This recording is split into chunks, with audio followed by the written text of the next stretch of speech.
Hello guys, আসসালামু আলাইকুম। আশা করি আপনারা সবাই ভালো আছেন, সুস্থ আছেন, সুন্দর আছেন।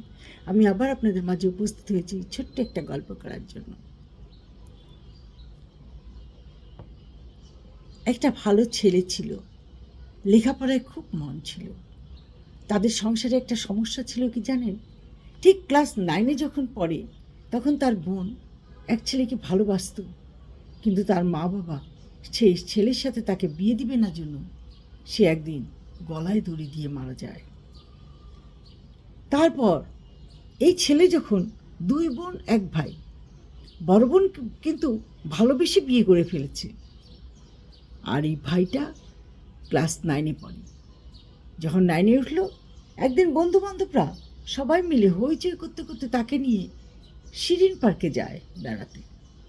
সে পড়ার টেবিলে পড়ছিল, হঠাৎ করে ফোন আসলো।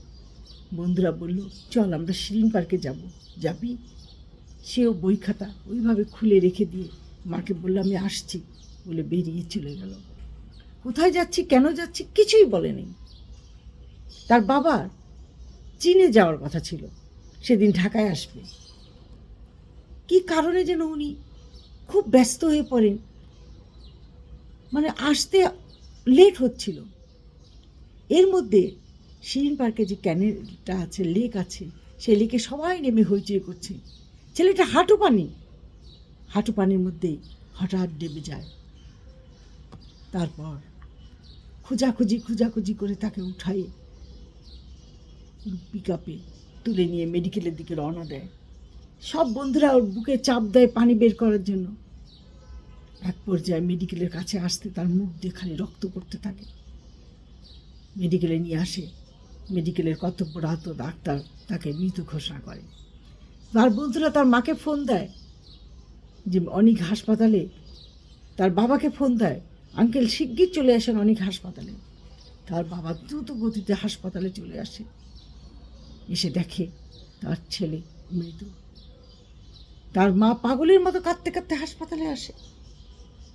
যে ছেলে কিছুক্ষণ আগে ঘরের টেবিলে বসে পড়ছিল, যখন লাশটা বাড়িতে নিয়ে যায়, সেই ছেলে পুকুর পাড়ে, তাদের বাড়িতে একটা পুকুর আছে, পুকুর পাড়ে তাকে নিয়ে যায়, একটা চকিতে শুইয়ে দেয়। তারপর তার লাশ দাফন করে। কিন্তু আজও পড়ার টেবিলের সেই বইটা খোলা আছে, সেই খাতাটা সেইভাবে খোলা আছে। তার মা মুছে মুছে আবার খুলে রেখে দেয়।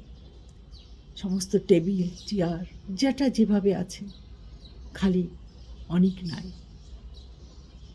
তাই বলছি, বাবারা খুব সাবধান। মা বাবাকে না জেনে কোথাও যেও না, কোথাও গেলে হইচই করো না, কোনো বিপদে ঝুঁকি নিও না, তাহলে মৃত্যু অবধারিত। কথাটা মাথায় রেখো। আজ এই পর্যন্ত। ভালো থাকেন, সুস্থ থাকেন। আল্লাহ হাফেজ।